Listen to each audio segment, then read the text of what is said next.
আমি তাহাজ্জুদের সময় মসজিদে উঠে, মানে আপনি কঠিন ঘটনাটা শুনতেছেন বিধায় বলতে, শুনতে চাইতেছেন বিধায় বলে আমি সাধারণত বলি না।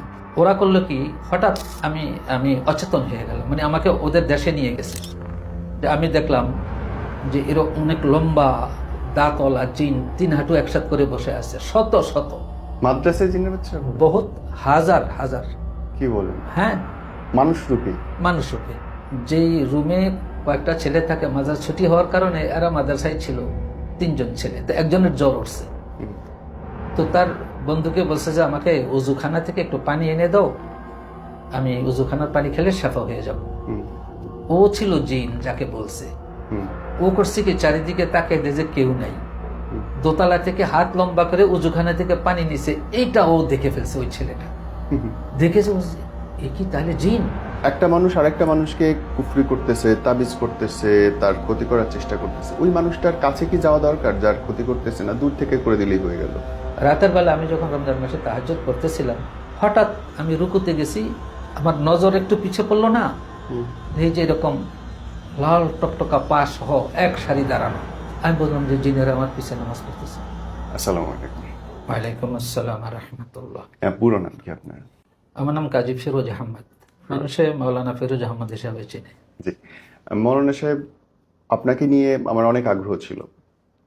এর আগে আপনার বড় মেয়ের একটা ইন্টারভিউ আমি করেছিলাম, তখন তিনি তার বাসায় 17টা জিনের অস্তিত্ব নিয়ে একটা ভয়ঙ্কর গল্প আমাদের শুনিয়েছিলেন, এবং সেখান থেকে সেই জিনের আসর থেকে, তাদের প্রভাব থেকে, আক্রমণ থেকে বাঁচার যেই গল্পটা শুনেছিলেন, তারপরে লাখো মানুষ, প্রায় 35 লাখ মানুষ আমাদেরকে ইনবক্স করেছে, কমেন্ট করেছে যে যদি ফিরোজ সাহেবের সাথে, মৌলানা সাহেবের সাথে একটু কথা বলা যেত। ওই প্রেক্ষিতে আজকে আসলে আপনাকে আমাদের পাওয়া, এবং আমরা অনেক থ্যাঙ্কফুল। একই সঙ্গে আমি যারা দেখছেন তাদেরকে জানিয়ে রাখি যে যদি আপনি আপনার গল্পটা আমাদেরকে বলতে চান, দয়া করে আপনি ইনবক্স করবেন, আর স্ক্রলে দেখানো নম্বরে আপনি যোগাযোগ করবেন। একই সঙ্গে আমাদের তরফ থেকে বলবার, আমার তরফ থেকে বলবার, আমি কোনো রকম অলৌকিক ঘটনায় বিশ্বাস করি না, এবং যদি কারো ব্যক্তিগত বিশ্বাস নিয়ে আপনারা তার সাথে যোগাযোগ করেন বা যে কারোর সঙ্গে যোগাযোগ করেন, সে ব্যাপারে আমি কিংবা আমার চ্যানেল বা আমার টিম তাই থাকবে না। আপনার বাড়িতেই তো বিভিন্ন সময় বাড়ি বন্ধক দেওয়া থাকে, এবং তারপরেও কখনো কখনো দেখা যাচ্ছে যে জিনের আসর বা খারাপ আত্মার আসর আপনার দেখা যায়। আপনার বাড়িতেই তো এরকম ঘটনা অনেকবার ঘটছে। আমরা যারা এ বিষয়ে মানুষের তদবির করি, জি। আমাদের পিছে এরা একটু লেগে থাকে, আমাদের সন্তানাদের পিছু এরা লেগে থাকে, আমার নিজের পিছু এরা লেগে থাকে। বিভিন্ন সময় ক্ষতি করতে চায় কিন্তু পারে না, কোনোদিনই পারে না। একটু ক্ষতি নজরে আসলে সেটা কাভারেজ দিয়ে দিই, আর ওরা সুবিধা করতে পারে না, কিন্তু লেগে থাকে। এই জন্য লেগে থাকে, যেমন ধরেন মানুষের মধ্যে বিভিন্ন সম্প্রদায়ের পিছে লেগে থাকে, আত্মীয়ের মধ্যে একজন আত্মীয় আরেকজনের পিছে লেগে থাকে। এই স্বভাবটা সৃষ্টিগতভাবে সমস্ত সৃষ্টির মধ্যেই পরিলক্ষিত হয়। বানরের মধ্যেও দুষ্ট বানর আছে। হ্যাঁ, কোরআনে এই কথাটা আছে, বারবার আল্লাহ উল্লেখ করছেন। যেমন সূরা আর-রাহমানে, খালাকাল ইনসানা মিন সালসালিন কাল ফাখখার ওয়া খালাকাল জান্না মিন মারিজিম মিন নার। মানুষকে মাটি থেকে, জিনকে আগুন থেকে। আল্লাহ যে তৈরি করছেন এটা কোরআনে, ওমা খালাকতুল জিন্না ওয়াল ইনসা ইল্লা লিয়াবুদুন। জিন ইনসান, কোরআনের আখের শেষ আয়াত, মিনাল জিন্নাতি ওয়ান নাস। জিন রূপী শয়তান, মানুষ রূপী শয়তান, দুটোর কথা আল্লাহ বয়ান করছেন। এদের ভালোর দিকও বয়ান করছেন, খারাপ দিকও বয়ান করছেন আল্লাহ তাআলা। এই জন্য যে তোমরা যখন পথ চলবে, যা সব দিক থেকে তোমার যে মানসিকতার বহিঃপ্রকাশ, সেটা ঠিক রাখতে, আমি যেন ডিপোজিট পাওয়ার তোমার মধ্যে যেটা দিছি, এটাকে তুমি ব্যয় করে তুমি বোঝো আমি কত বড় শক্তিধর তোমার জন্য। মাশাআল্লাহ। মৌলানা সাহেব, আপনার লাইফে তো অনেক কেস আপনি সলভ করেছেন, অনেক মানুষকে হেল্প করেছেন। হ্যাঁ, আল্লাহর রহমত করছি, কম বেশ অনেকেই। সবচেয়ে টাফ ছিল কোনটা? সবচেয়ে বেয়াদব ছিল কোনটাকে তারা? সেটা ছিল আমার তাবলিগ জামাতে একজন হাফেজ ছিল, হাফেজ সাখাওয়াত, যাত্রাবাড়ি থাকে। ওর কাছে আমরা তবলিগে গেলে আমরা বলি রাতের বেলা অন্ধকারে প্রস্রাব পায়খানা একা যেও না, হুম কারণ এরা আমাদের পিছে লেগে থাকে। হুম নবী তো আমাদের মধ্যে, ওদের মধ্যে তো নবী নেই, হুম ওরা দুশ্মন, ওদের মধ্যে দুশ্মনী থাকে। ওদের মধ্যে অনেক মুসলমান আছে, হুম কিন্তু খারাপ অধিকাংশই। তো আমি বললাম যে এভাবে একা একা যেও না। ও একটু সাহসী ছেলে, ভালো স্বাস্থ্য টাস্থ্য, তো ও এরকম বাহিরে আসা যাওয়া করতো রাতের বেলা একা। হঠাৎ তো ওকে অ্যাটাক করে ফেলছে, এবং সে আমাকে আমাকে কথা বলতেছে আসরের সময়, আমার মনে হয় যে আমার মাথাটা ছিঁড়ে কে নিয়ে যাইতেছে, হুম আমার মাথা ধরে টানাটানি করতেছে। তো আমি কখনো জিন আমি পালিও না, জিন আমি ডাকিও না। আমি জিনদের বিশ্বাস করি কম, ওরা মিথ্যা কথাও বলে, সত্যও বলে, কিন্তু আমি এদের দ্বারা কোনো উপকৃত হই না। আমি কি করি, যে ক্ষতি করতে চায় তাকে আমি একটু সায়স্তা করে দিই, কথা শুনলে শুনলো, না শুনলে সায়স্তা করে দিই। তা আমি বললাম ওকে যে তুমি চলে যাও, জিনটাকে বললাম যে তুমি যে একে ডিস্টার্ব করতেছো, তুমি চলে যাও, তো আল্লাহ রাস্তার মেহমান। তো সাখাওয়াত আর মগরিবের নামাজও পড়তে পারলো না ওর যন্ত্রণায়। হুম শেষে আমি বারবার বলাতে ও আর গেল না। তো হঠাৎ আমি একটু কড়া নজর দেওয়াতে আসতে সরে গেছে, সরে যেয়ে ও বাহিরে কোথাও অবস্থান করতেছিল, ও সুস্থ হয়ে গেল। হুম এশার নামাজের পরে আবার ও এরকম বাহিরে গেছে অন্ধকারে বাথরুম, ওখানে ওকে আবার পেয়ে বসছে। তা এখানে আসতে পরে আমি তাকে খুব রাগ করলাম যে তুমি যদি আবার যদি এখান থেকে এখন যদি না যাও, আমি তো কঠিন জিনিস দেবো যেটা তুমি অসুস্থ হয়ে যাবে। জিনটাকে আমি বললাম, মানে ও যার সাথে থাকে তাকে বলাই মানে জিনকে বলা। সে শোনে, সে গেল না। তো আমি আমার মতো করে একটু কঠিন জিনিস দেওয়াতে ও গেল মরে, জিনটা মরে গেল, ও সুস্থ হয়ে গেল। জিনটা যে মরে গেল, এই কারণে তাদের সম্প্রদায় আমার উপর খুব খেপল। আমি তাহাজ্জুদের সময় মসজিদে উঠে, মানে আপনি কঠিন ঘটনাটা শুনতেছেন বিধায় বলতে, শুনতে চাইতেছেন বিধায় বলে আমি সাধারণত বলি না।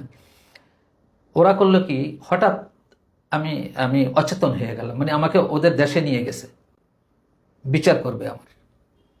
তখন আমার তবলিকে যে অনেক জিন সময় লাগায়, তার মধ্যে জিনের বাদশাহ তার যে ভাতিজা ফারুক, উনি একজন ইঞ্জিনিয়ার, উনি আমার সাথে তবলিকে সময় লাগাইতো। বাইরে ভাই উনি আমার কথা শুনে ওখানে যে হাজির হয়েছেন, আমাকে বলছে হুজুর আপনি এখানে, আপনাকে কে আনলো? আমি তো এই মুলকে এই রাজ্যে কখনো আসিই নেই। সে আজীব ব্যাপার স্যাপার, ওইদিকে আর যাচ্ছেই না। পরে একটু যদি যান। না, একটু গেলে এরকম সেটা যে আমি দেখলাম যে এরকম অনেক লম্বা দাঁতওয়ালা জিন 3 হাঁটু একসাথে করে বসে আছে, শত শত। আমাকে দেখে অনেক চোখ গরম করে তাকাইতেছে, কিন্তু আমি কোনো ভয় পাইতেছি না, এই কারণে যে আল্লাহ আমাকে হেফাজত করতেছে, আমি আমার শরীরে ওই ব্যবস্থা করে নিছি। হুম জিনদের কেউ কেউ জানে যে এই লোকটার ভিতরে পৃথিবীতে কেউ যতটুকু একটা সুই ঢুকানোর জায়গা পাবে না, নাই। হুম তো জিনদের রাজ্যে আমার একটা বিশাল পরিচিতি আছে এই লাইনে। তখন ওই ফারুক সাহেব এই কথা বললেন বাদশাকে যে বাচ্চার নাম কি? ফরহাদ, আচ্ছা, বাদশা ফরহাদ। বাচ্চা কি চেঞ্জ হয় বারে বারে না একজনই থাকে? এরা তো অনেক হায়াত পায়, ও ওকে। 1500 বছর, 1000 বছর এরকম হায়াত পায়। হুম তো তখন বলল যে আমাকে বলল যে বিষয় কি, আমি বললাম যে এই ব্যাপার। তখন ফারুক সাহেব বুঝিয়ে বললেন যে আসলে এই জিনটা ছিল হার্টের রুগী। সে এই এই হাফেজ সাহেবের কাছে যে তার শারীরিক যন্ত্রণা থেকে কিছুটা রেহাই পাইত কোরআনের নূরে, যেহেতু উনি হাফেজ। কিন্তু এই হাফেজ সাহেবের এর যন্ত্রণায় হাফেজ সাহেবের কার্যসিদ্ধি হচ্ছে না, হাফেজ সাহেব অসুস্থ হয়ে যায়। এই জন্য তাকে সরানো জরুরি ছিল। আর সরাচ্ছে যে উনি বারবার ওয়ার্নিং দিছে তাকে, সে সরে নেয়। উনি কঠিন কিছু দিছে, তার হার্ট অ্যাটাক হয়ে সে এখানে শেষ হয়ে গেছে। এটা ওনার কোনো দোষ না। আমাকে সাথে সাথে ছেড়ে দিছে। আমি হঠাৎ আমার শরীর একটু ঝাঁকি লাগলো। আমি দেখলাম যে আমি যেখানে তাহাজ্জুদের জন্য জিকিরে বসা ছিলাম মসজিদে, আমি ওখানেই বসা। আসলে তো এই জিনিসটা আমার বড় একটা চরম অভিজ্ঞতা। পরে আমাকে ফারুক সাহেব কথা বললেন, আপনি যখন খুশি হয় আমাকে ডাকিয়ে। আমি বললাম জি না, আমার কোনো প্রয়োজন নাই, আমি আপনার সাথে আমার পরিচয় আছে, এরকম এটাই ভালো। মাদ্রাসায় বহুত জিনের বাচ্চারা পড়ে, মাদ্রাসায় জিনের বাচ্চারা পড়ে? বহুত হাজার হাজার। কি বলেন? হ্যাঁ, মানুষ রূপী? মানুষ রূপে। এদেরকে লালবাগে তখন কারি ওবায়দুল্লাহ সাহেব জীবিত ছিলেন, যে বড় কারি জি বাংলাদেশের। জি জি। উনি, আমি লালবাগের মাদ্রাসায় মাঝে মধ্যে যেতাম তদারকি করার জন্য। হুম তো উনি, ওনার কাছে নালিশ আসলো যে লালবাগ মাদ্রাসায় একটা জিনের বাচ্চা ধরা পড়ছে, সে হঠাৎ পরিচয় দিয়ে ফেলছে, আর তাকে বের করে দিতে হবে, অন্যান্য বাচ্চারা ভয় পাবে, মানুষ বাচ্চারা। উনি, আমি গেলাম, যাওয়ার পরে ঘটনা শুনলাম কি, যেই রুমে কয়েকটা ছেলে থাকে, মাদ্রাসা ছুটি হওয়ার কারণে এরা মাদ্রাসায় ছিল 3 জন ছেলে, তো একজনের জ্বর উঠছে। হুম তো তার বন্ধুকে বলছে যে আমাকে উজুখানা থেকে একটু পানি এনে দাও, আমি উজুখানার পানি খেলে শেফা হয়ে যাব। হুম ও ছিল জিন যাকে বলছে। হুম ও করছে কি, চারিদিকে তাকে যে কেউ নাই, হুম দোতলা থেকে হাত লম্বা করে উজুখানা থেকে পানি নিছে, এইটা ও দেখে ফেলছে। ওই ছেলেটা হুম দেখেছে, বলছে এ কি তাহলে জিন? হুম তখন সে ভয় পেয়ে গেছে। তখন সে তো খুব অনুনয় বিনয় করা শুরু করছে, ভাই কার কাছে কইস না, আমি আর করবো না, এরকম ইত্যাদি ইত্যাদি। কিন্তু ভয় পাইলে যা হয়। পরে আমরা তার গার্ডিয়ানকে ডেকে কারি বিদ্যালয় সব বলেছেন, যেটা নিয়ে যান অন্য মাদ্রাসায়, এখানে রাখতে পারবেন না।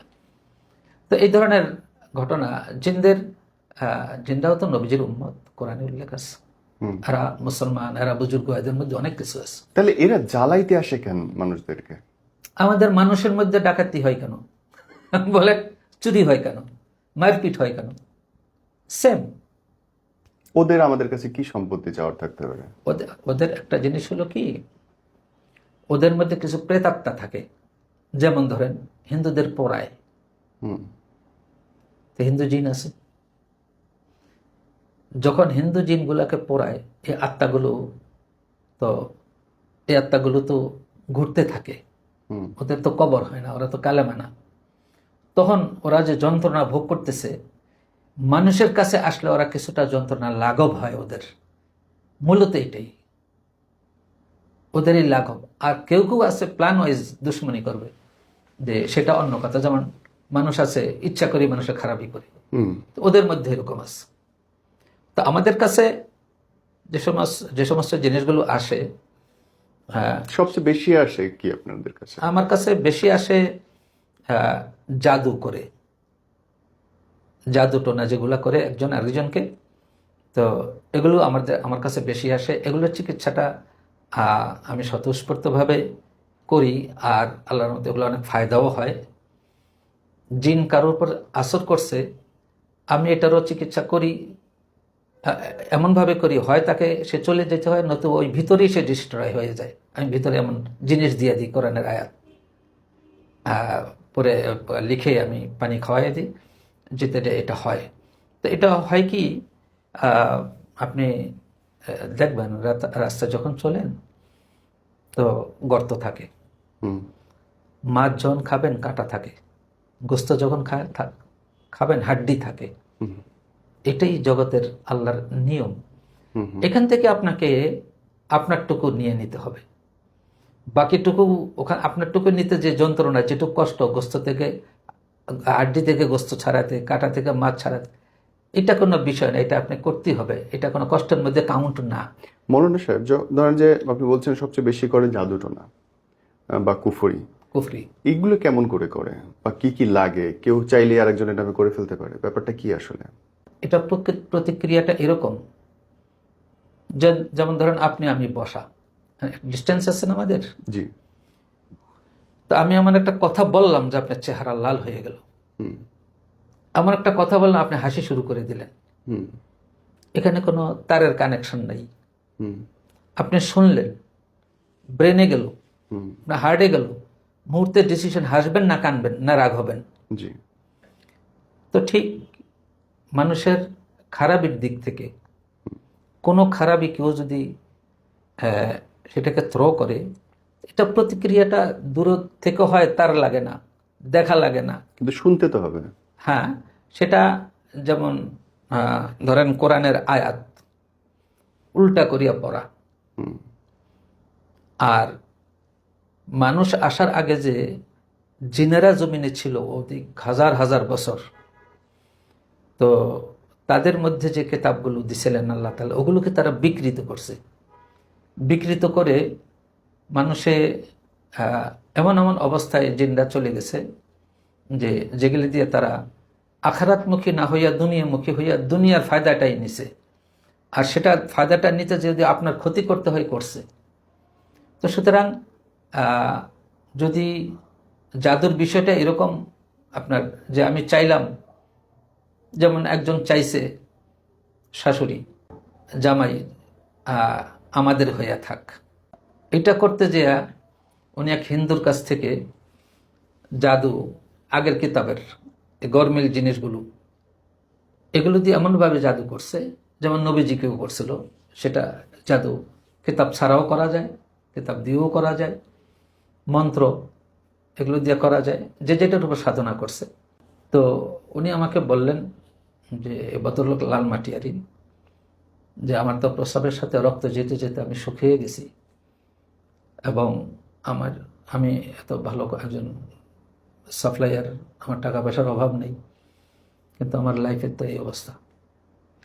তাই আমি বললাম, আপনি যদি আপনার যে অবস্থা, যেখান থেকে যা হয়েছে, আপনি ডাক্তারি চিকিৎসা করছেন, এখন ইন্ডিয়া যাবেন, আপনার কোথাও যাওয়া লাগবে না, আপনার এই লাইনের চিকিৎসা না, এটা আপনার রোগটা এই লাইনের না, আপনার রোগটা গোস্তে রক্তে এরকম না, আপনার রোগটা যেখান থেকে আসছে, আপনার এটার প্রথম আপনার মনের উপর প্রভাব ফেলছে, সেখান থেকে আপনার গোস্ত হাড্ডি রক্তে যখন প্রবেশ করছে, আপনার শরীরটাকে তখন করছিল ভালোর জন্য, হয়ে গেছে মন্দ।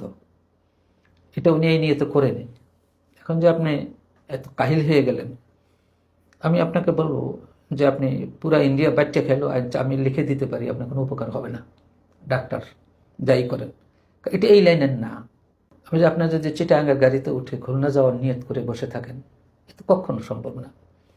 এটা এই লাইনের চিকিৎসা না, এটা হলো এই লাইনের, আমরা যে লাইনে করি এই লাইনে। আপনি অন টেস্ট, আমি ওনাকে বললাম 4 দিনের মাথায়, ওনার ফ্লাইট ডেট আরও 10 দিন পরে ইন্ডিয়াতে যাবে, কেরালাতে। তো 4 দিনের মাথায় উনি যখন আমার থেকে ফায়দাটা পেলেন, আমি ফায়দাটার জন্য ওনাকে বলছিলাম, আপনি প্রথম সৎকা করবেন, আপনার সৎকা ধনী লোক, ভিন্ন অবস্থার সৎকা। সেটা কি? যেমন আপনি নবীজির নবুয়তের বয়স 23 বছর, আপনি 23,000 সৎকা করতে পারেন। নবীজি 40 বছর বয়সে নবুয়ত পাইছে, আপনি 40,000 টাকা সৎকা করতে পারেন। নবী 63 বছর বয়সে দুনিয়া থেকে বিদায় নিয়েছেন, আপনি 63,000 টাকাও সৎকা করতে পারেন। নবীজির বয়স মূলত 90, মেরাজে 27 আর 63, আপনি ইচ্ছা করলে 90,000 টাকাও সৎকা করতে পারেন। 1,24,000 পয়গম্বর আসছে, আপনি ইচ্ছা করলে 1,24,000ও করতে পারেন। 90-এর হিসাব কি নবীজির? 63 বছর জমিনে আর 27 বছর মেরাজে ছিলেন নবীজি। মানে তিনি যখন মেরাজে যান এই সময়টা 27 বছর। 27 বছর, অথচ সেখানে দুনিয়ার সামান্য 1 সেকেন্ডেরও তো কম, বলে পানিটা গড়ায়ও তো গেল না, তার মধ্যে তিনি বিষয়টা কি? আসলে বিষয়টা হলো, নবীজির সাথে আল্লাহর যখন দিদারটা হইতেছিল, তখন পৃথিবীর সমস্ত সৃষ্টিগুলা কলাপস ছিল, একদম বন্ধ। যেই ঢেউটা যেখানে উঠছে এটা এখানেই ছিল, যেই কড়াটা নড়তে যাইয়া এখানে, এটা এখানেই ছিল, যে ঘুমের নিঃশ্বাসটা টানছে সে টানার মধ্যে ছিল, ফেলতে পারেনি। পৃথিবীর যে যেখানে ছিল প্রত্যেকটা, যে ঢেউটা যেখানে উঠছে সেখানেই ছিল। নবীজির মেরাজ শেষ 27 বছর শেষ হওয়ার পর প্রত্যেকে তারা আপন জায়গা থেকে আবার রওনা দিছে। এই জন্য সময় এখানে কেউ দেখেনি, সময়, কারণ এটা এমন জিনিসটা আল্লাহ কুদরতের জিনিস, তো এই জন্য আল্লাহ শুরুতে সুবহান বলে রাখছেন, সুবহানাল্লাযী আসরা বিআবদিহি, আমি এত শক্তিশালী, আমার গোলামকে আমি জমিন থেকে আমার আসমান পর্যন্ত আমার আরশে নিয়ে গেছিলাম আমার শক্তি দিয়ে। তো ওখানে 27 বছর জান্নাত জাহান্নাম দেখছেন, যেটা পৃথিবীর যেহেতু সব বন্ধ ছিল, সূর্য যেখানে ছিল ওখানেই ছিল, চন্দ্র যেখানে, গ্যালাক্সিগুলো যেখানে ছিল ওখানে স্টিল দাঁড়ানো। আমরা তো যে আমি এটুকু পড়েছি যে অজুর পানিটা 1 ফোঁটা যে সামনে যাবে সেটা যায় না, সেটা যায়নি, অবস্থায় রয়েছে। আসছেন দেখেন করা নড়তেছে, পানি গড়াইতেছে, বাস বিষয়টা এরকম। এখানে 27 বছর চলে গেছে পৃথিবীর। তো এই 27 আর 63, 90 বছর বয়সে, কারণ সমস্ত নবীদের বয়স মিনিমাম 90 বছর আগের কোনো নবী যাবে না পৃথিবী থেকে, এটা ফিক্স আপ করা। তো নবীজিকে যখন 63-তে আসছে আজরাইল, নবীজি প্রশ্নই করছিলেন এটা উম্মতের মাঝে থাকার জন্য, বাঁচার শখে না। তখন জিবরিল আমিন আজরাইল আসলাম হিসাব দিয়ে দিয়েছেন, রসুল আপনি 63 দুনিয়াতে 27 মেরাজে আপনার 90 পুরো হয়ে গেছে। তাও আল্লাহ তাআলা এভাবে আজরাইলকে পাঠাইছেন যে তুমি যে আমার নবীকে এই কথা বলবে যে তুমি যে এই মুহূর্তে আপনি এখন আল্লাহর যে সান্নিধ্যে আছেন হে রসুল, আল্লাহ তাআলা এখন আপনার সান্নিধ্য চায়। কি সম্মান! সুতরাং আল্লাহ আপনার সান্নিধ্যের জন্য আমাকে পাঠাইছেন। চিন্তা করা যায়, কি সুন্দর শব্দ আর কি সুন্দর ব্যাখ্যা! আহা, অদ্ভুত অদ্ভুত। এই বিষয়গুলো আমাদের সমাজে বলে না, কারণ কি জানেন, যারা পয়সা নিয়ে ওয়াজ করে এদের সিনায় আল্লাহ হক কথাগুলো ঢালে না। আমি জানি না এই প্রশ্নটা আমাদের এই অনুষ্ঠানের সঙ্গে সঙ্গতিপূর্ণ কিনা, কিন্তু অধিকাংশ ওয়াজেই আমি দেখি খুব গুটি কয় জিনিস নিয়ে কথা বলে। কেউই ঘুষের বিরুদ্ধে কথা বলে না, অবৈধ ইনকামের বিরুদ্ধে কথা বলে না, দুর্নীতির বিরুদ্ধে কথা বলে না। অথচ এই তিনটেই তো সবচেয়ে বড় নির্মূলের জায়গা। আমাদের ইনকাম অসৎ, আমাদের ব্যবস্থা অসৎ, কিন্তু সব কথা হয় নারীর বোরখা, না হয় হচ্ছে 5 ওয়াক্ত নামাজ। এর বাইরে তো আমি আর খুব কমই শুনি মানুষের কথা বলতে। মানে পয়সার যে টাকা নিয়ে কন্ট্যাক্ট করে যে ওয়াজগুলো করে, কোরআনে এটা ইত্তাবিউ মা লা ইয়াসআলুকুম আজরান ওয়া হুম মুহতাদুন, সূরা ইয়াসিনের 22 পারা সর্বশেষ আয়াত। যারা দ্বীনের কথা বলে প্রতিদান নেয় না তাদের কথা শোনো। সুতরাং এটার আড়ালে কি আছে, যারা প্রতিদান নেয় তাদের কাছেও যাইও না, তাদের কথা শুনিও না। হ্যাঁ, তো এখানে তারা যখন এই বিষয় পয়সা নিয়ে যখন কথা বলে তখন আল্লাহর রহমতের ওই অবস্থান থেকে তারা সরে যায়। ফলে মানুষের পরিবর্তনের মূল কথাগুলো থেকে আল্লাহ এদেরকে বঞ্চিত করে। বুঝছেন, যেমন তবলিগের জামাত জানও খরচ করে, মালও খরচ করে, এদের থেকে আসল কথাগুলো বের হয়। 1920 সালে ইলিয়াস সাহেব একা তবলিগ করতেন। আজ পৃথিবীতে ব্রিটিশের বিবিসির এক জরিপে দেখা গেছে 37 কোটি মুসলমান এখন তবলিগ করে সারা পৃথিবীতে, 201 দেশে। তো এই যদিও এই প্রসঙ্গটা আচ্ছা, আমি যে প্রশ্নে আপনার জায়গায় ছিলাম, আমি প্রশ্ন করেছিলাম যে তাহলে একটা মানুষ আরেকটা মানুষকে কুফরি করতেছে, তাবিজ করতেছে, তার ক্ষতি করার চেষ্টা করতেছে, ওই মানুষটার কাছে কি যাওয়া দরকার যার ক্ষতি করতেছে? না দূর থেকে করে দিলেই হয়ে গেল? যারা কমজোর তারা কাছে আসতে হয়, কিছু খাওয়াইতে হয় কুফরির লাইনে। আর যারা শক্তিশালী কুফরি জানে তারা যাওয়া লাগে না, দূর থেকে কিছু করে দিলেই হয়ে যায়। পিস্তলের গুলির মতো দূর থেকে মারতে হবে। হ্যাঁ, আর একটা কাছে এসে ছুরি আবার আমরা যারা চিকিৎসা করি, আমরা কারো কমজোর চিকিৎসা দেই খাওয়ানোর, আর এটার সাথে যদি খুব কঠোর চিকিৎসা দেই সেটা থ্রো। কিছু জিনিস তার ঘুমে তার আত্মায় থ্রো করার বিষয় আছে। আপনি দেখেন মানুষ স্বপ্ন কি দেখে, স্বপ্নটা কি? ক্রিয়াকর্ম, তার শরীরে সব বন্ধ, তার আত্মা জাগ্রত, শরীর ঘুমায়। এই জন্য আত্মায় যেটা পাঠানো হয় সেটাকে দেখা মানে হলো তার স্বপ্ন। আর স্বপ্ন হলো ইনফরমেশন জাস্ট। সেটা আপনি ভালো মন্দ দুইটাই, আপনার কোনো মন্দ আসমানে আসতেছে, আল্লাহ আপনার উপর রহম করছে যে আপনাকে দেখিয়ে দিছে, এই কারণে দেখে যে তুমি আমার কাছে ক্ষমা চাও, আমি এটা পাঠাবো না। আর ভালো জিনিস পাঠাবো সেটা খবর দিছি, তুমি আমার কাছে একটু ইস্তেগফার করো, আমি তোমার ভালোটা তাড়াতাড়ি দিয়ে দিই। এই জন্য স্বপ্নটা অনেক বড় ব্যাপার এবং স্বপ্নটা সহি ব্যাপার। কিন্তু স্বপ্ন সবার কাছে বলতে নেই। স্বপ্ন যারা বুঝে, স্বপ্নের তাবির যারা জানে, এদের থেকেই বলতে হয়, জিজ্ঞেস করতে হয়। কারণ কেউ স্বপ্নের তাবির জানে না, ফট করে একটা কিছু বলে দিল, সেটাই হওয়ার সম্ভাবনা আছে। আপনাদের লাইনে কি ভুল চিকিৎসা হয়? আমি ভুল চিকিৎসা হয় না এটা এই জন্য বলবো, যেমন নামাজে কারাত ভুল পড়লাম, নামাজ হয়ে যাবে, ভুলের মাসুল আলাদা। তো চিকিৎসা ভুল এলে চিকিৎসা হয়ে যায়, ভুলের কারণে আবার এটা ধরা পড়ে, যেখানে ভুল হয়েছে আবার করে দাও, তো ওরকম এটা বাতিল হয়ে যায় না, চিকিৎসাটা বাতিল। যেমন ওষুধেরটা তো রিয়াকশন আছে।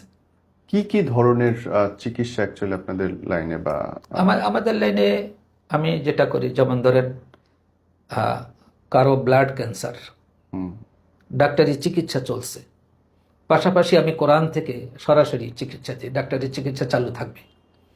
আমি কোরআন থেকে নবীজির হার্ট সম্পর্কে, নবীজির ব্লাড সম্পর্কে, নবীজির ব্রেন সম্পর্কে আল্লাহ যা যা বলছেন, ওই আয়াতগুলো থেকে বেছে বেছে যদি কেউ এটাকে ব্যবহার করতে পারে, মানুষের উপকার হবে, যে আল্লাহ গ্যারান্টি দিছে কোরআনে। সেটি অনুনাজ্জিলু মিনাল কোরআনে মা হুয়া শিফা। আল্লাহ শেফা শব্দটাই ব্যবহার করছেন, এটা আত্মার এবং শরীরের।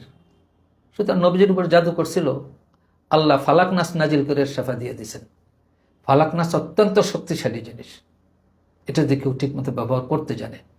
আলহামদুলিল্লাহ সূরা নবীজি নিজেই বলছেন যে কোনো রোগের ঔষধ। সাহাবীদের জমানায় এরকম ঔষধের কারিগররা, ডাক্তাররা গেছিল টিম নিয়ে, কিন্তু কেউ কোনো চিকিৎসা নিচ্ছে না। তারা খবর পাঠানোর পরে তাদের দেশে জিজ্ঞেস করা তো কেন অসুখ হয় না এদের, তখন বসে আমার নবীজির দুই কথার উপর আমল করি। খিদা না লাগলে খাই না, খাওয়ার সময় পেট ভরে খাই না, এই জন্য খানাজনিত কারণে কোনো বিমারি আমাদের হয় না। তো নবীজির তো কাজের তো অর্ধেক সায়েন্টিফিক ওয়ে ছিল। আপনি বোঝেন, যিনি জমিনের দ্বারায় অঙ্গুলি ইশারায়, একটা চন্দ্র কোনো প্লেট না, এটা একটা গ্রহ, এটাকে দ্বিখণ্ডিত করে দিলেন। কোরআনে আল্লাহ বলছেন কিয়ামত কাছে গেছে, চন্দ্র দ্বিখণ্ডিত হয়ে গেছে, সূরা কামার শুরুতেই। তো চন্দ্র দ্বিখণ্ডিত হওয়ার ঘটনা কোরআনই আল্লাহ বয়ান করে দিয়েছেন। সুতরাং নবীজি কত বিজ্ঞানময় নবীজিকে আল্লাহ বানাইছিলেন, যিনি অঙ্গুলি ইশারায় একটা গ্রহকে দুই টুকরা করে দিলেন। এক সাহাবীর তীর ঢুকছে এখানে যুদ্ধের মধ্যে, চোখ ঝুলে গেছে, নবীজি তীরটা ছুঁড়ে ফেলে ডান হাত দিয়ে এরকম চোখের মধ্যে একটা বাড়ি মারলেন, চোখ আগের চেয়ে সুন্দর চোখ হয়ে গেল। ডাক্তারি কোথায় কোথায়, এটা পরীক্ষা নিরীক্ষা কোথায়, চোখ এরকম হয়ে গেল। তো নবীজির কাছে এমন বিজ্ঞান ছিল আল্লাহ যেটা দিছেন, যেটা এই সমস্ত বিজ্ঞান তার কাছে পাত্তাও পাবে না, গ্লাস দেওয়া পানি বরাবর না। এই বর্তমান এই বিজ্ঞানটা নবীজির সাহাবীরা 10,000 ঘোড়া চালিয়ে দিছে দজলা নদীর উপর দিয়া। বলেন কোন কোন বিজ্ঞান এটা?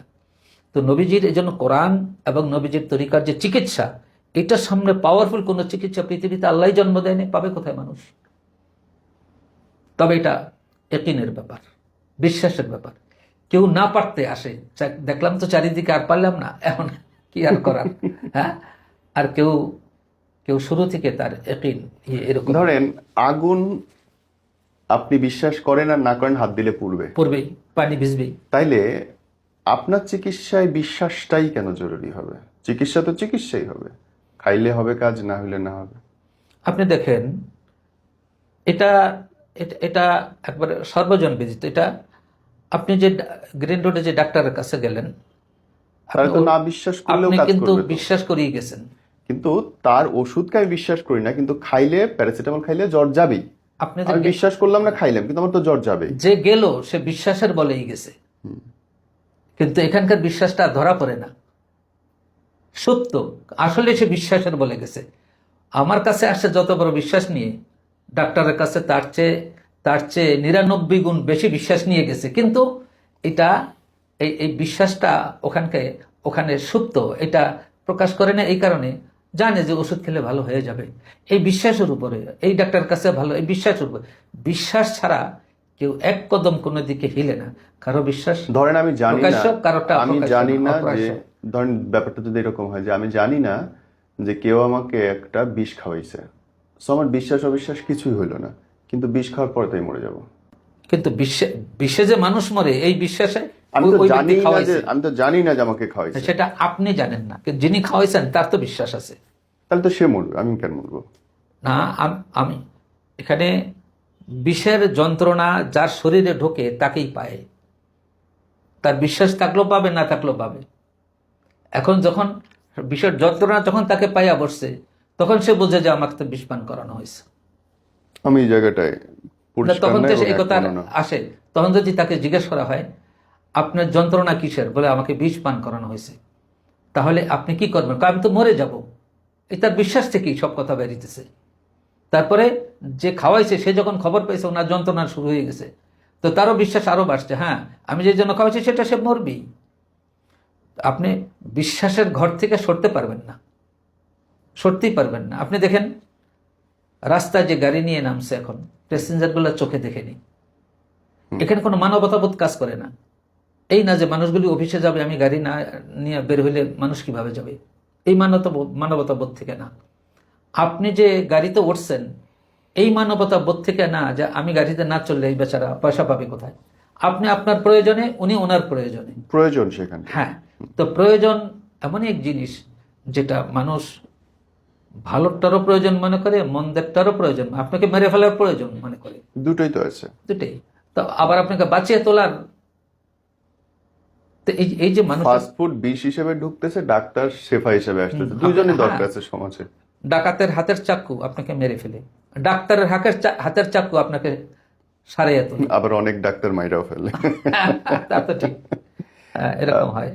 মৌলানা সাহেব, এই যে ছোটখাটো কিছু কুফরি দেখা যায় বা প্রভাব দেখা যায়, অনেকে বলে যে তার বউয়ের সাথে তার ঝগড়া হচ্ছে, স্বামী বসে নাই, এইরকম কাণ্ড কি আসলে করা যায়? হ্যাঁ, এগুলা হয়, এগুলা এগুলা হয় এরকম যে অনেক সময় মা, চাচি, খালা, তারপরে অথবা শ্বশুর, দেবর, ননদ, হ্যাঁ, এরা এই সমস্ত জিনিসগুলির দিকে মেয়েদের এবং স্বামী স্ত্রীর মধ্যে ফাটল সৃষ্টি করানোর জন্য এগুলা করে থাকে। এমনকি সন্তান আসতে দিবে না, এর জেনারেশন বাড়তে দিবে না, এমনও কিছু করে। এখন বিষয় হইল যে আপনাকে কেন পাইয়া বইল এই জিনিস। আমি বলি, কবুতরের ডিম পারছে, চাঁদপুরের ঘটনা, 93-এর কথা, 73-এর কথা।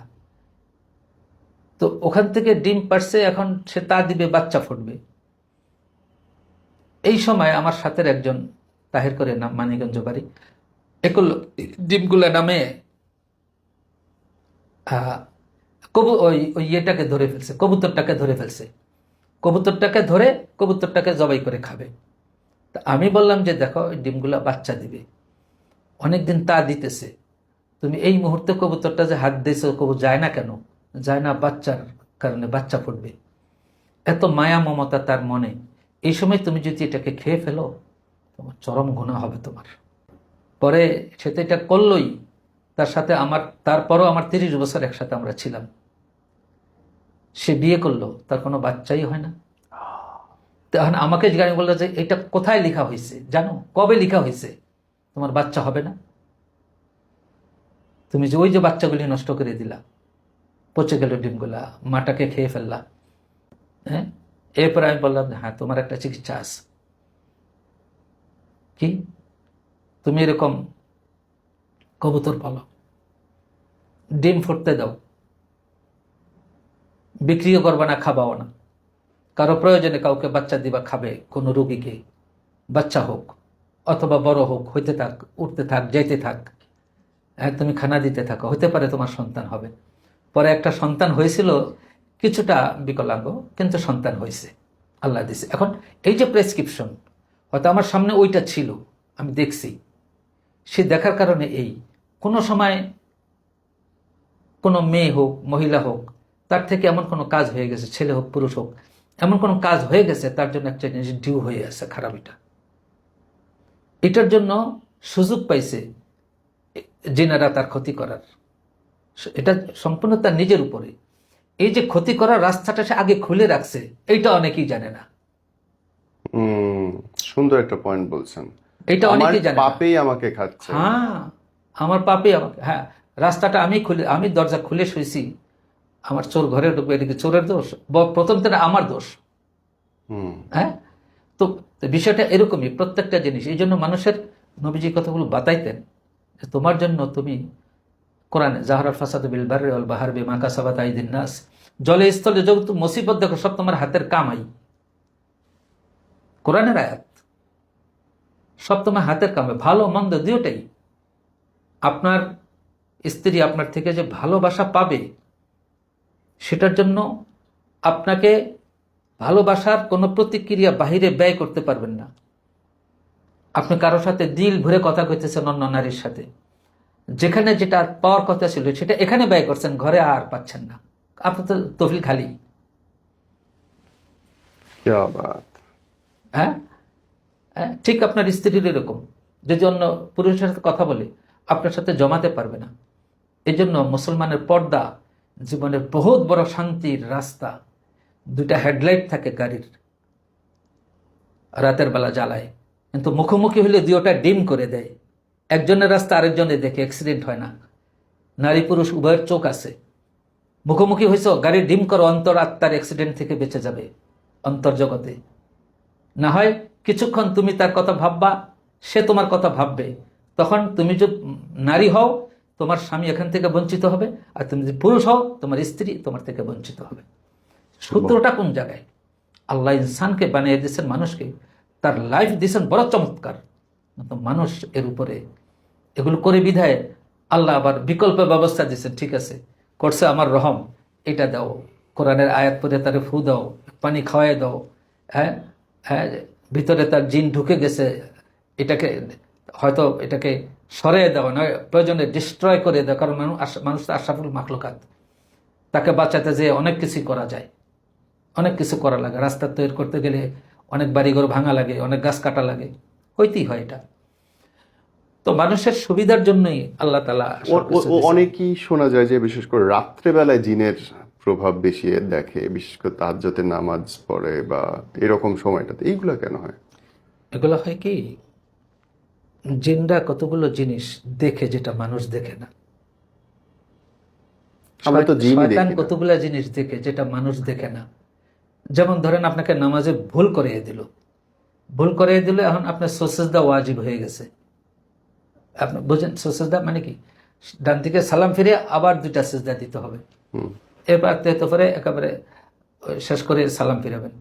এখন শয়তান যখন ভুল করে ফেলছে আর নামাজের ভিতরে ভুল করে দিছে, ভুলটা যখন আপনার কাছে ধরা পড়ছে, আপনি সুজদা দিলেন, শয়তান দেখলো যে আমার লাভ হইল না, আর বরঞ্চ আরো 2টা সিজদা সে দিয়া আরো নেকিটা বেশি কামাই করলো, ভুল করে এত আমার লাভ হইল না।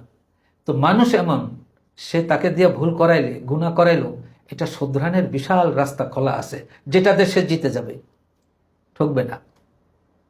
তা আমাদের মহলে এই নিখুঁত কথাগুলো অথচ মৌলিক, এগুলোর অনেক অভাব, কি কারণে কি হয়? আমরা তাহলে রাত্রেবেলায় বেশি আক্রমণ কেন? রাতের বেলা আক্রমণ করে এই কারণে, রাতের তাহাজ্জুদে একটা মেয়ে কত বড় নেকি কামাই করতেছে, কত ফেরেশতা তার কাছে আগমন করবে, এবং এই কারণে তার গর্ভের সন্তানটা ভালো হবে, তার জেনারেশন, এত বড় লাভ তাকে দেওয়া যায় না। সুতরাং ওই কখন সিংহের বেশে সামনে দিয়ে দৌড় মারলো, আসলে কিন্তু কিছু না, আপনি ভয় দেখাইতেছে আপনাকে, আপনার কোনো ক্ষতি করার সে সাহস রাখে পারবেই না, ভিড়তেই পারবেন আপনার কাছে, এটা দেখা যায়। এগুলি এই কারণে ওরা করে, যারা বোঝে যে এটা কিছুই না, তারা এগুলিকে পাত্তাই দেয় না, হইতে থাকে। কারণ অধিকাংশ সময় মেয়েদের উপরেই কেন এই আক্রমণটা হয় বলেন তো? ছেলেদের উপরও হয়, তবে রেয়ার। মেয়েদের উপরে অধিকাংশ হয় এই কারণে, মেয়েরা, জিন ভূত সব দেখা যায় শুধু মেয়েদের হয়। হ্যাঁ, মেয়েদের লাইফের যে সফট কর্নার, যেটা যে কোনো জিনিসের উপরে, এটা তাড়াতাড়ি হয়। ভালোবাসাটা মেয়েদের মধ্যে আবেগপ্রবণ হয়, কারণ যে বাচ্চাটা সে এতদিন গর্ভে রাখলো, তার গর্ভে বায়োরোটেশন হওয়ার সময় তার মৃত্যুর মুখে সে চলে গেছে। এখন হুশ আসার পরে বাচ্চাটাকে দেখে এক আসারে মেরে ফেলার কথা, তুই আমার এত কষ্ট দিছস, কিন্তু কোথায়, বাচ্চা দেখা মাত্র তার জীবনের সব কষ্ট ভুলে গিয়ে বাচ্চা ছাড়া কিছুই বুঝে না। হ্যাঁ, এই যে মেয়েদের এই পাওয়ারটা, যদি একটা মেয়েকে ডিরেল করা যায় তো টোটাল পাওয়ারটাকে নষ্ট করে দিলাম। এই জন্য মেয়েদের পিছে বেশি লাগে। মানব জীবনের সমস্ত কিছুর মধ্যে মানব জেনারেশন হয় তো মহিলাদের দ্বারা। হ্যাঁ, এখন যদি এখানে যদি অঘটন ঘটিয়ে দেওয়া যায়, তাহলে এর থেকে যতগুলো সন্তান আসবে, হয় বিকলাঙ্গ আসবে, না একটা পাগল আসবে, না এগুলো তাদের প্ল্যান থাকে। অনেকের হয়ও এরকম, অধিকাংশই পারে না তারা, অনেকের কিছুটা হয় না, বিকলাঙ্গ সন্তানের জন্য হয়। তার মানে আপনি বলছেন মেয়েদের যেই নমনীয়তা এবং ভালোবাসার ক্ষমতা বা তাদের মেয়েদের বিশেষত্বের কারণেই তারা এটা, হ্যাঁ, বিপদগ্রস্ত। আমি একটা মেয়েকে বলছিলাম এটা এরকম, যে আমার আত্মীয়া, যে তুমি যে সিঁড়িতে পড়ে গেলা, আচ্ছা তুমি ভালো করে খেয়াল করো তো কেউ তোমাকে ফেলে দিল কিনা, এরকম মনে হয় কিনা? বলছে মামা হ্যাঁ তাই তো, তাহলে তুমি আমার থেকে একটু চিকিৎসা নিও। তো এই মেয়ে আমেরিকায় ঘুরে এসে সেদিকে আর নেয়, বাচ্চাটা বোবা হয়েছে। পরে আমি বললাম যে এই জন্য আমি তোমারে বলছিলাম, এটা হইতো না, ওখানেই ওইটার চিকিৎসা হয়েছে, যার চিকিৎসা যেখানে হওয়া দরকার। আরেকটা জিনিস, যে ধরেন আপনি ঘর বাঁধতেছেন, হ্যাঁ, ঘরের 8 কোণে 8টা জিনিস আপনি রাখছেন বা 4 কোণে রাখছেন, তার মানে কি জিনরা শুধু ঘরে এসে ক্ষতি করবে, বাইরে? বাহিরের ঘরে সে যতক্ষণ একটা বন করা ঘরে থাকে, তো এইটার একটা প্রভাব নিয়ে সে বাহির হয় এই মানুষটা। তো বাহিরে এটার প্রভাবও বাহিরে তার উপরে খুব বেশি ডিস্টার্ব করতে পারে না। যদি করে, তার সাথে একটা ধাগা দিয়ে দিলাম, তাকে একটু পানি পড়া দিয়ে দিলাম। তাহলে বাইরে করবে না, ঘরের মধ্যে এসে কেন করবে? ঘরের মধ্যে করে এই কারণে বেশিরভাগ মেয়েরা তো বাইরের থেকে ঘরে বেশি থাকে। আরেকটা সূক্ষ্ম জিনিস, যে সমস্ত মেয়েরা বাহিরে বেশি যায়, তাদের ভিতরে মেয়েলি চরিত্র ধীরে ধীরে সরে যায়। এবং জিনও আক্রমণ করে না তাদের? হ্যাঁ, পুরুষের চরিত্র তার মধ্যে চলে আসে। মানে যেসব মেয়েরা বাইরে বেশি থাকে তাদের তাদেরকে জিন দিয়া, কম আক্রমণ হ্যাঁ, করে। তাদেরকে দিয়া স্বামী স্ত্রীর সংসারটা জমে না। এই জন্য কি, আপনি বাইরে যেয়ে দেখেন, স্বামী স্ত্রীর কথা বলতেছে, মেয়ে আসছে বলে যে আমার গার্লফ্রেন্ড আসছে চললাম, ছেলে আসলো বউ বললো যে আমার বয়ফ্রেন্ড। এখন তো বাংলাদেশে এগুলা, মুসলমানদের মধ্যে এগুলো শুরু হয়ে গেছে। তো এই আর কি, এগুলা আমরা যখন এগুলা আমাদের হাতে পাই, তখন আমরা চট করে যেটা বুঝতে পারি, অন্যান্যরা সেটা বুঝে না। ওখানে বুঝিয়ে বলার অবকাশ নাই, সুযোগও নেই, সময়ও নেই, রুগীকে এত কিছু বোঝানো যায় না। আচ্ছা, মানুষ যে যে ভূতের কথা বলে, ভূতটা কি আসলে, বা আদেও আপনি বিশ্বাস করেন কিনা?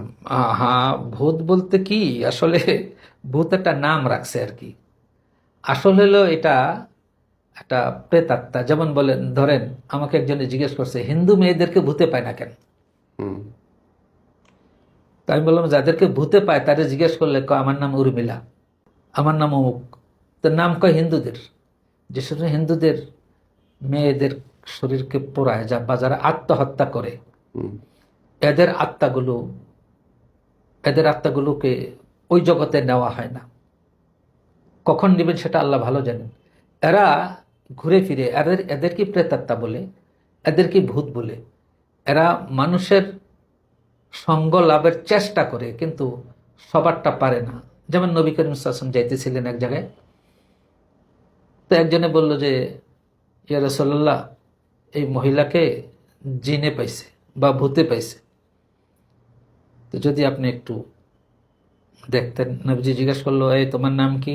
আচ্ছা, এই নাম। তুমি আমাকে চিনো? জি, আপনাকে চিনি, আপনি আখেরি পয়গম্বর। আমি তোমাকে হুকুম করতেছি, তুমি একে ছেড়ে চলে যাও। সাথে সাথে মুহূর্তে শেফা হয়ে গেল, চলে গেল। আরেকজনেরটা সেম, নবীজিকে বলা হলো, নবীজি বললেন যে হ্যাঁ, আমি বললে তোমার শেফা হবে, কিন্তু আল্লাহ চান এর কারণে তোমার আরো কিছু গুনাহ মাফ হোক। আমি আমি এরকম পড়েছিলাম হাদিস, আমার স্পষ্ট মনে নেই, কিন্তু এটুকু মনে আছে যে যতক্ষণ শরীরে রোগ থাকবে ততক্ষণ তার গুনাহ মাফ হবে এবং হইতেই থাকে। হইতেই থাকে। গুনাহ মাফের রোগের দ্বারা যেটা হয়, এটা আল্লাহ সম্পূর্ণ জানান নাই কেন? মানুষ রোগী থাকতে চাবে, তাহলে এবং পৃথিবী চলবে কিভাবে? এবং এটা শোনার পরে কয়েকজন সাহাবী আল্লাহর কাছে চেয়ে নিয়েছিলেন যেন মৃত্যুর আগ পর্যন্ত তারা অসুস্থ থাকেন, তাই না? আমি ভুল যদি না না, ঠিকই আছে, ঠিক আছে, এরকম চাওয়া ঠিক না, আল্লাহ রাসূল নিষেধ করছেন। যদি এসে যায় এটাকে ফেলবো না, চেয়ে নেব না। আচ্ছা, আপনি কি জিনদের দেখতে পান? কতদিন তো আমরা সামনাসামনি আমার তালিমে, আমার বয়ানও বসে, কিন্তু আমরা ডাকিও না, বলিও না, কোনো কিছুও না। হয়তো যখন দেখি যে উনি এখানে বসা আছেন, ওনার সম্পর্কে 2-4টা কথা বলে দিই। ইন্টারেস্টিং, একটু ব্যাখ্যা করেন, মজা পাইছি। না, ধরেন আমি কোথাও তবলিগে বয়ান করি, হুম। তো বয়ান করলে আমি যখন বুঝি যে আমি আমি তার ফাঁকে এই করতে, যখন করাচিতে আমি নামাজ পড়াতাম, আমি ইমামতি ছেড়ে দিছি এক কারণে। কি কারণে? হঠাৎ নামাজের মধ্যে শীতের দিনও আমার ঘাম আসতো। আমি যে কারাত পর তো কোনো পরিশ্রমের কাজ না, ঘাম আসবে কেন? রাতের বেলা আমি যখন রমজান মাসে তাহাজ্জুদ পড়তেছিলাম, হঠাৎ আমি রুকুতে গেছি, আমার নজর একটু পিছে পড়লো না, দেখি যে এরকম লাল টকটকা পা সহ এক সারি দাঁড়ানো। আমি বুঝলাম যে জিনেরা আমার পিছে নামাজ পড়তেছে। তখন বুঝলাম যে একটা আগুনের তৈরি, এই কারণে এই প্রভাবে আমার শরীর ঘামায়। আমি তাদের একজনকে জিজ্ঞেস করলাম, আমি যখন সালাম ফিরে বসে আছি, সামনে এসে সালাম দিয়ে আমি বললাম, তখন আমি বললাম যে বেগার এজাজত से क्यों आई है तुम लोग, এজাজত লিয়া আমার এখানে যে আসছো আমার থেকে পারমিশন নিছো? হজরত গুজারিশ ইয়ে তো যে একটা দরখাস্ত এই কথা এই, আপনার কণ্ঠে আমাদের একজন বড় আলেম ছিলেন কেরাত, উনি ইন্তেকাল করছেন। এখন আপনার পিছে আমরা নামাজ পড়ি অনেক দূর থেকে এসে, ওই ওই কেরাত আপনার কেরাত একই সুর। এরপর আমি দেখলাম যে আমার শরীর উপর কষ্ট দিয়ে আমি এটা করতে পারি না, এরপর থেকে আর ইমামতি আমি আর আমাকে তো হয় কি আর আসলে বোঝা যায়, ওই যে আপনি কিরকম? বলছেন কিভাবে শরীর টের পায়, যারা এটা ডিল করে তাদের অন্যান্যরা টের পাবে না, অন্যান্যরা টের পাইলেও সেটা বুঝবে না। যে কেন হচ্ছে? হ্যাঁ, কেন হচ্ছে আমি বুঝি এই কারণে, তখন আমি বুঝি যে তাহলে এদের সম্পর্ক বয়ান করা লাগবে কিছু। তারা কি মানুষের মতো করে আসে? হ্যাঁ, মানুষের মতো জামা কাপড় একেবারে পরা? একেবারে মানুষের মতো করে এরকম আপনার সাথে প্রয়োজনে দস্তরখানে খাবে একসাথে, হ্যাঁ, একসাথে চা খাবে, ঠাট্টা গল্প। ইন্টারেস্টিং। সবই আপনি যখন জিনদের রাজ্যে গেলেন, ওদের স্ট্রাকচার কেমন? আমি জানি, বাড়িঘর আমাকে কেমন? তো নিয়ে গেছে। ওই আর কি, বাড়িঘর কেমন ওদের? হ্যাঁ, ওদের বাড়িঘরের মধ্যে হ্যাঁ ওদের বাড়িঘরের মধ্যে সবগুলো উঁচু উঁচু, ওদের বডি খুব বড় তো, উঁচু উঁচু বহুতল আছে, উঁচু উঁচু। ওদের মেয়েদের মধ্যে অনেক সুন্দরী আছে, পরি যেগুলো, আবার অনেক বিশ্রী চেহারারও আছে যেগুলো দেখলে মানুষ ভয় পাবে, এরকম আছে। ওদেরকে রাস্তাঘাট আছে না উড়ে উড়ে উড়ে উড়ে চলে? না, ওরা যেভাবে খুশি সেভাবে রাস্তাঘাট আছে ওদের, কিন্তু যে রাস্তা আমরা দেখি না সেটা আমরা দেখি, এটা এখানে কোনো রাস্তা নাই, ওদের জন্য রাস্তা ঠিকই আছে। ওদের রাস্তা আমাদের নজরে পড়া শর্ত না, ওদের নজরে পড়লেই হয়। ওরা কি কোনো যানবাহন ব্যবহার করে? কিরকম যানবাহন ব্যবহার করে আমাদের এই যখন মানুষের সাথে উঠা বসা করে তখন। আর ওনাদের জন্য, ওনাদের রাজ্যে? ওনাদের রাজ্যে তো ওনারা এই তো এখানে জানলা বন্ধ, বাতাস হয়ে ভিতরে ঢুকতে পারবে, কোনো বিষয় না তাদের জন্য। আমাদের তো ভিসা লাগে এক দেশ থেকে আরেক দেশে, তারপর তা লাগে না। কি আরাম! গরমের দিন ঠান্ডায় থাকবে, ঠান্ডার দিন গরমে। হ্যাঁ, আমাকে একজনে বলল যে দেখছেন ইন্ডিয়ার বর্ডারে লাইন দিয়ে দাঁড়ানো, এই যে কুকুর আসে যায়, এও কোনো পাসপোর্ট নেই, তাই বলে কুকুর হওয়ার শখ করিয়েন না আপনি, গুনাহ হবে। ভালো বলছেন। মৌলানা সাহেব, সবচেয়ে সহজ কোন চিকিৎসাগুলো? আমাদের চিকিৎসাগুলো আমাদের জন্য সহজ, সবগুলো চিকিৎসাই আমাদের জন্য সহজ, কিন্তু ওই চিকিৎসাটা কঠিন যখন তার উপর রাতে কিছু থ্রো করা লাগে, যে কিছু খাওয়ানো সম্ভব না, বিদেশ থাকে, এখান থেকে আমি কি পাঠাবো তাকে খাওয়ানোর জন্য, সঠিক। ওখানে তার অসুবিধা, তখন আমি তার উপর থ্রো করা লাগে। এই সময় আমাদের একটু প্রেশার হয় নিজের উপরে আর কি, এইখান থেকে পাঠাইতে হয় কিছু একটা। আর উপকার যখন এক মেয়ে ওখানে দরজা বন্ধ করে থাকে পাশের রুমে, চা দিল জানলা দিয়ে দেওয়া লাগে, খাওয়া দিল না, সে দরজাই খোলে না। তো আমার কাছে যখন খবর আসলো, কানাডা থাকে, খবর আসলো, তো আমি একটু চিকিৎসা দিলাম। আমি চিকিৎসাগুলো এক্সপেন্সিভ, তো আমি চিকিৎসা দিলাম, দেওয়ার পরে থ্রো করলাম। এক সপ্তাহের মাথায় ওনারা মা ফোন করে বলল যে আমার মেয়ে দরজা খুলে বসে আছে, বসে বসে কি যেন পড়তেছে। তাই আমি বললাম যে আপনি খানার জন্য ডাকিয়েন না, খানা নিয়ে যান। 2 দিন খানা নিয়ে গেছে, তারপর দিন বসে যে খানা আনিও না, ডাইনিংয়ে দাও, আমি আসতেছি। এই যে ধীরে ধীরে পরিবর্তন, এটার জন্য তাকে 10-15 দিন, 2 সপ্তাহ, 1 সপ্তাহ অপেক্ষা করা লাগছে। কারণ একটা ফ্যান ঘুরতেছে, আপনাকে বলছি বা আপনি আমাকে বলছেন ফ্যানটা বন্ধ করতে, আমি তো লাভ দিয়ে পাখা ধরবো না, আমি সুইচ চিনি কোথায় যেতে হবে, ওই সুইচে টিপ দিছি, চট করে বন্ধ হবে না, কিছুক্ষণ ঘুরবেই। নিউট্রাল আসলে তারপরে আপনি চাইলে এটা উল্টা ঘুরাইতে পারেন। চিকিৎসার ধরন আছে, যে গতি সৃষ্টি হয়ে যায় চিকিৎসার লং টাইম, এটার উপরে সময়ের অপেক্ষা করা লাগে। মানুষ অনেক সময় অধৈর্য হয়ে যায়, কেন হয়? তার কিসমতে এই শেফাটা নাই। এই নিয়ে মৌলানা সাহেব আমি অনেক খুশি হয়েছে, আপনার সাথে আমার অনেক কথা বলার ইচ্ছা ছিল। অনেক আপনার কথা অনুসারে জিনের আসর বা খারাপ আচর থেকে আপনি মানুষকে শেফা দেওয়ার চেষ্টা করেছেন। এই যে মেয়েদের বিয়ে আটকে রাখে, সন্তান নষ্ট হয়ে যায়, এগুলো আমি খুব আল্লাহর রহমতে করে দেখছি, আল্লাহর রহমতে হয়, ভালো উপকার হয় মানুষের। জি। এর দ্বারা। তো কেউ যদি চায় আপনার সঙ্গে কথা বলতে, আপনি যদি আপনার মোবাইল নম্বর বলতে চান বলতে পারেন। আহ, আমার মোবাইল নাম্বার 01794975724। সর্বশেষ যদি আমাদের দর্শকদের জন্য কিছু বলতে চান, জিনের কবল থেকে কেমন করে বাঁচা যায়, মুক্ত থাকা যায়। আসলে যে কোনো জিনিসে তকদির মানুষের লেখা হয়ে গেছে, এটা তার কাছে আসবেই, যেটা তকদিরে আল্লাহ লিখেছেন। তাহলে প্রশ্ন জাগে, তাইলে মানুষের ক্ষতি দোষ লাভ কি? আল্লাহ তো লিখেই দিছেন এটা হবে, কিন্তু আল্লাহ যেদিন তকদিরকে লিখছেন সেদিন তকদিরে এই কথাও লিখে দিয়েছিলেন, যাহা লিখিলাম তুমি ইচ্ছা করলে দোয়া করে আমার থেকে পরিবর্তন করে নিতে পারো, তোমার তকদির এইটাও তকদির। আমি তোমার তকদিরে যা লিখেছি, তুমি ইনফরমেশন পাও স্বপ্নে খারাপ, কেউ বলতেছে খারাপ, ডাক্তার বলতেছে খারাপ, তো তুমি সদকা করো, আমার কাছে একটু বলো, দোয়া করো, মাগরিবের ফরজের 2 রাকাত শেষে সুন্নত পড়ে দোয়া করো, তাহাজ্জুদ পড়ে একটু আমাকে বলে দাও, সদকা করো, এরপরে তুমি ওষুধ খাও, বিদেশি ওষুধ খাও, বিদেশি ডাক্তার দেখো, মানা নাই, এটাও নবীজির সুন্নত, কিন্তু আগে আমাকে বলো, কারণ শেফা আমি দেব।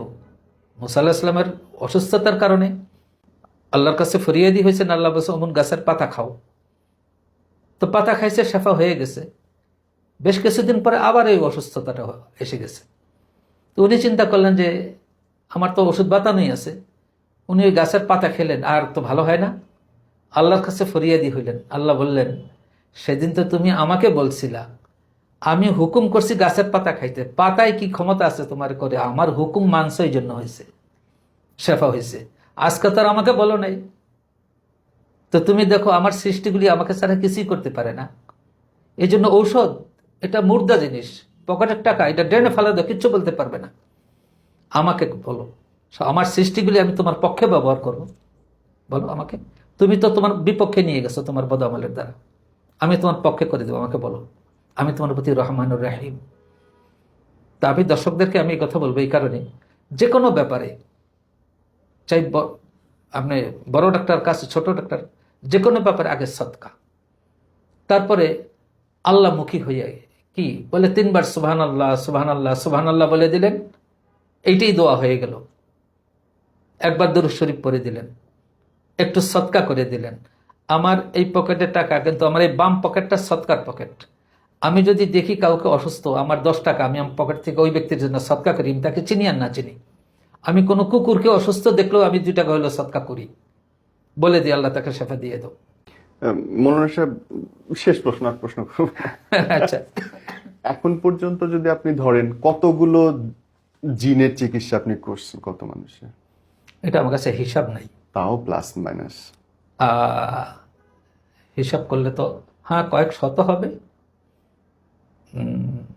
400-450 তো হতে পারে।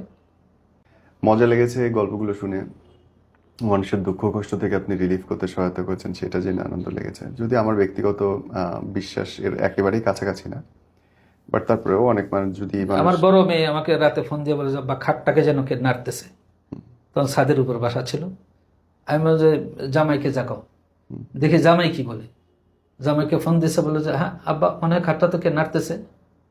তাই আমি বলছি আচ্ছা ঠিক আছে, তুমি নেমে ওই যে জানালার এখানে মোবাইলের নিয়ে ধরো, আমি এখানে ফু দেবো। তা আমি ওখানে দিছে, ফু দিছি, আমি পুরো আওয়াজ পাইছো? হ্যাঁ পাইছি।